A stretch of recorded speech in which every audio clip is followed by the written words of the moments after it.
My name is Michaela. I love to read and talk about books. I recently read the first Shatter Me trilogy, which is the first 3 books, and I have a lot of thoughts. I have a lot of opinions. I have my matcha ready to go. Grab a drink. Stay a while. Let's talk about some books. So I feel like I have to start off first by saying Book Talk hypes up this series in particular so much. Like, it is right up there with ACOTAR with how hyped and how talked about this particular book series is. If you're not familiar with it, Shatter Me is a YA dystopian series. There's, I believe, 6 true books within it, and then there's a few novellas sprinkled throughout. This is the first trilogy. It's split up into 2 trilogies, so it has the 3 books, Shatter Me, Unravel Me, Ignite Me. And then between a couple of the books, there's a couple novellas. There's a lot of discussion on if the novellas are absolutely pertinent to the story. Some people think they are, some people think they aren't. I think these ones provided a lot of context. I'll go over it all. It's my little synopsis if you're not familiar with these books. We have Max back, we have our reading buddy back. Some people say that they were not totally sucked into these books until like the 2nd or 3rd book. I am not of that opinion. I was sucked in basically from the very beginning in our very first book, Shatter Me. A YA book, which means it is not written for like older people, adults age, I guess. It's for like young adults. Writing, I will say, is much more juvenile than say a super adult fantasy book that I typically am more drawn to, but I went into these books with absolutely 0 expectations. I've never been like a super YA girly, let alone dystopian girly, but I read the Hunger Games books and was like, I think I need to give this genre a chance because obviously there's something here that I'm missing. What I especially appreciate is Tahada Mafi's writing style. I think she has amazing writing. She writes in first person, which is always my favorite. Really gives a disclaimer at the very beginning, and I'm gonna read it for you. It says, "Dear reader, the strike-throughs in Shatter Me books are intentional. The writing in the series is occasionally as erratic as its main character and serves as a visual representation of the chaos in Juliet's mind." Juliet's her main character. The repetition, the hyperbole, the obsession with numbers, these are not errors on the page. As our heroine grows and evolves, so too does the prose, and as she finds her voice, the strike-throughs disappear, the language softens, the repetition dissolves, and the numerals ease into words. This is ultimately a story of change. Thank you so much for reading. Juliet, at the beginning of this book, is in an insane asylum. She's a 17-year-old girl. The reason she's put there, this isn't a spoiler, this is like you find it out from the beginning, anybody she touches dies. Point blank, period. When she touches, she has this power where they like get put into such immense pain that they die. So her parents were like, well, we're gonna send her to an insane asylum. So we pick up at 17-year-old Juliet in an insane asylum, journaling, essentially. And so she is in the mindset how you would assume someone in that situation would be in the mindset of. So she is feeling a little not super mentally healthy at this point. She repeats a lot of phrases. She hyperfixates on numbers and patterns. When you're reading this, you feel like you're literally in the head of a 17-year-old Juliet. I personally liked. Some people, I've seen different reviews, they don't like it. Just one person's opinion, I did. Like I said, it is dystopian. So this is set X amount of years in the future when America, the world as we know, we ran out of resources, and this new kind of government power is known as the reestablishment. They have taken over and kind of wreaked havoc across the entire world. Every city or whatever is split into different sectors. It's very militarized, not a lot of food and water for the people. And so Juliet is like a 17-year-old girl dealing with being 17, which if you've been 17, you know how being 17 is, especially if you were going through it as a girl, and the emotion she feels, the moods that she feels, the lack of self-confidence, how she is not sure of herself at all, piled on top of being put in an insane asylum, piled on top of her parents completely abandoning her, piled on top of not being able to touch anyone or they die. Yeah, it's a really good story. Giving very much Divergent, I would say, almost. That kind, if you can kind of imagine it, that's kind of the world I was imagining in my head, over say like a Hunger Games. It kind of gives Divergent a little bit more. I have heard so much about Erin Warner. Prior to picking up these books, I think you can be on Book Talk for a prolonged period of time without hearing the name Erin Warner. Erin Warner is book boyfriend. Erin Warner is daddy. Erin Warner is baby girl. Very first book, we are led to believe he's not great, which I found very interesting. Juliet actually has a love interest prior to Erin Warner. Her first love interest is Adam Kent. If you have read ACOTAR, I'm gonna give you this analogy. Adam Kent is to Aaron Warner as Tamlin is to Rhysand. To believe that he like loves Juliet for who she is, yet ends up being actually captured by Aaron Warner. He is this military leader, and he is trying to kind of figure out what her powers are. He's very interested in her powers. And he comes across as like this evil bad guy that's trying to use her powers for bad, right? That's what she thinks, that's what she's told. And Adam Kent is a soldier there who saves her. They run away together. Come to find out they're like childhood friends, yada, yada, yada. Very sweet love story. Adam and Juliet escape. Juliet is able to touch Adam, which remember, she's never able to touch anybody. So she is able to have like human touch, human connection. And so that off the bat, that is the very first person in her life she's been able to have that with. And she's a girl. So obviously like her hormones are going crazy. She's gonna love the man, right? Obviously. This very first book, Juliet is like the weakest she has been. Not that she is a weak girl, but she just doesn't have that self-confidence or that self-assuredness that she gets growing more throughout the rest of the series.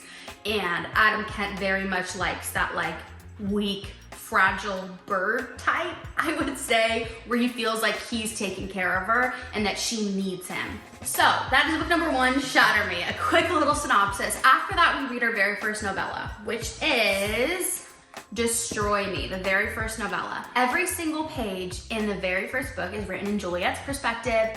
The first novella is written in Aaron Warner's perspective. Remember, in the very first book, he is like the bad guy. He's the evil guy. He's the guy that she's trying to run away from. We get this in his perspective, and every single thing that he did in the first book makes sense. We understand why he did it. We understand his perspective.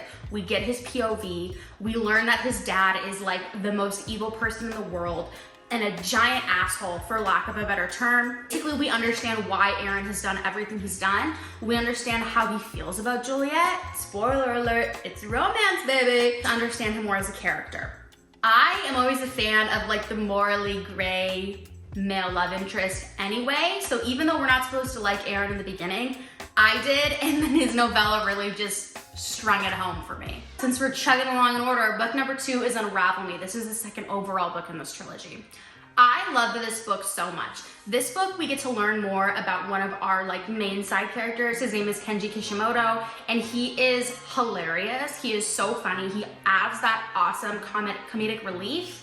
And he is just like a ride or die best friend for Juliet, and he also has powers and just someone that she really needs in her life, that she didn't have friends, she didn't have a good family, and so he is like her brother essentially. And their relationship grows completely platonic, like a brother-sister relationship throughout the rest of the series, but this book, I feel like we get to see that more. This book, Juliet is struggling again with these powers that she has where she's not allowed to touch anybody, really going through it, but she's also training. And she's realizing how powerful she can be.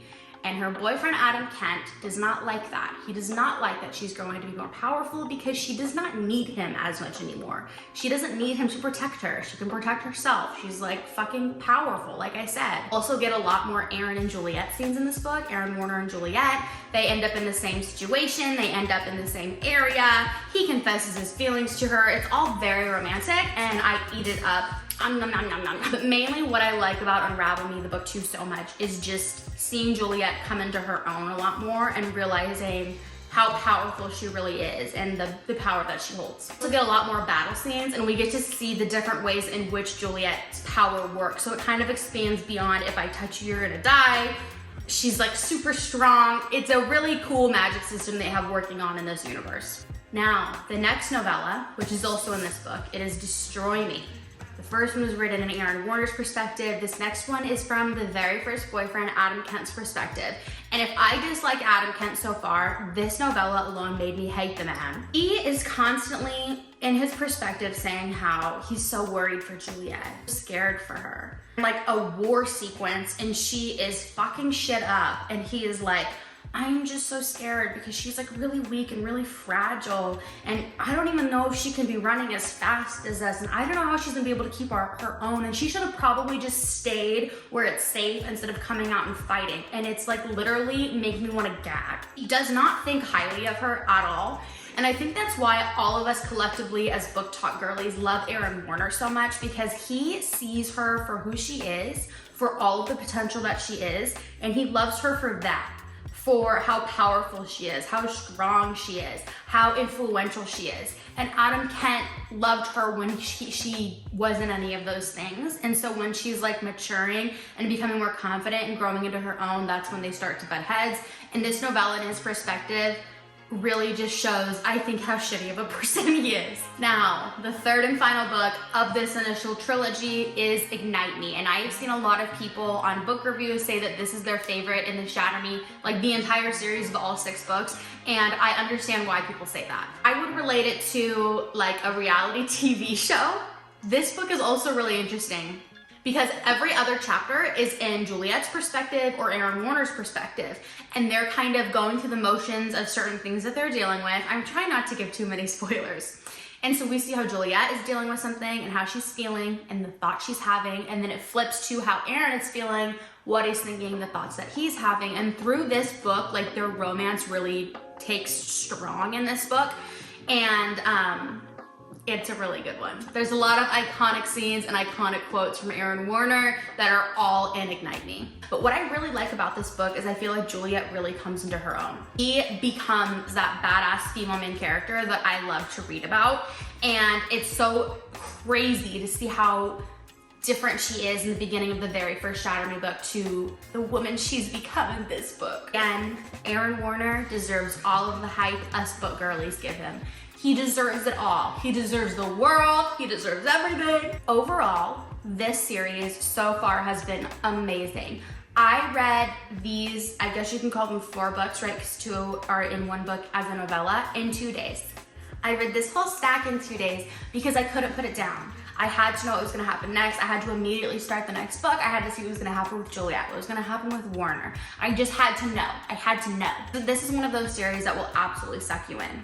It's also a YA, like I said, so the writing isn't super advanced. It's not super complex. So if you're just looking for like an easy read where you can read an entire book in one sitting and you just want to be entertained, you really don't want to have to think too hard. You just want to be thoroughly entertained by the words on the page. This series will satiate that craving that you have. The romance definitely builds if you are a romance girly like myself. I think the magic in here is really cool. I'm really excited to start the next trilogy and kind of see what's gonna happen with our characters, because every single one of these books does it on a cliffhanger, so make sure you have the next one ready to go. If you have also read the Shatter Me books, please talk to me about it.